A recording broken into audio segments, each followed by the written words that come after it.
Another day, another basketball stories na naman ang pagkikwentuhan natin. At ngayon nga yung balitang pagkuha na ng Los Angeles Lakers kay Michael Porter Jr. At ang balitang nagyayabang na nga daw ngayon ng Golden State Warriors.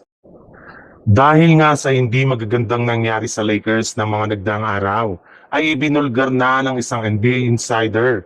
Bukas na nga daw ang pintuan ng Lakers na i-trade si Rui Hachimura sa kupunan ng Brooklyn Nets upang makuha ang matagal na nilang target na si Michael Porter Jr. III na available pa rin naman nga sa trade market.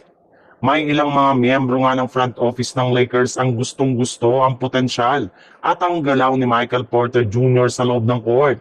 At naniniwala nga sila na magkakaroon nito ng malaking impact sa kanilang kampanya next season. Babagay rin naman nga daw ang laruan nito kasama sina LeBron James, Austin Reeves at Luka Doncic bilang isang spot-up shooter. Gamit ang kanyang laki ay isa rin naman nga itong mahusay na rebounder at defender. Posible nga daw ito na ang maging susi para hindi na sila mahirapan pa na manalo sa kanilang mga laro, sa kanilang mga road games. Sa ganyang paraan nga ay mas magiging maganda ang flow ng kanilang opensa.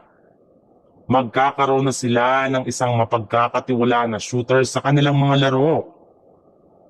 Sa ibang balita naman, matapos nga na maipanalo ng Golden State Warriors ang kanilang game kahapon laban sa Charlotte Hornets, ay napatunayan na nga nila na isa na nga ang kanilang mga pinakamainit na kupunan ngayon sa NBA sa pagkapanalo nila ng 7 beses sa kanilang huling 10 laro.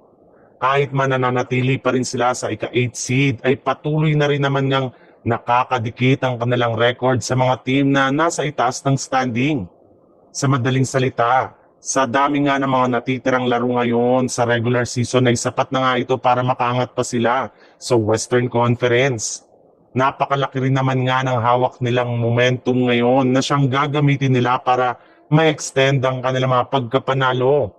At dahil nga sa magagandang performance ngayon ay pinakita ng Golden State Warriors, ay hindi na rin naman nga naiwasan pa ng kanilang player na si Buddy Hield na yabangan ng ibang mga kupunan sa West katulad na lang ng Los Angeles Lakers.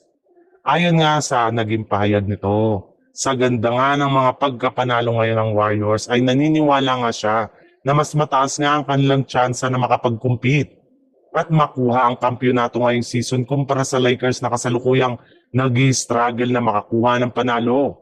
Alam naman nga po ninyo na simula nga sa pagiging ika-second seed ng Lakers ay bumagsak na nga sa ika-6 seed. At sa lamyangan ng ipinamalas ngayon ng Lakers ay napakababa na lamang nga ng kanilang tsansa na makasabay laban sa mga malalakas na kupunan sa West.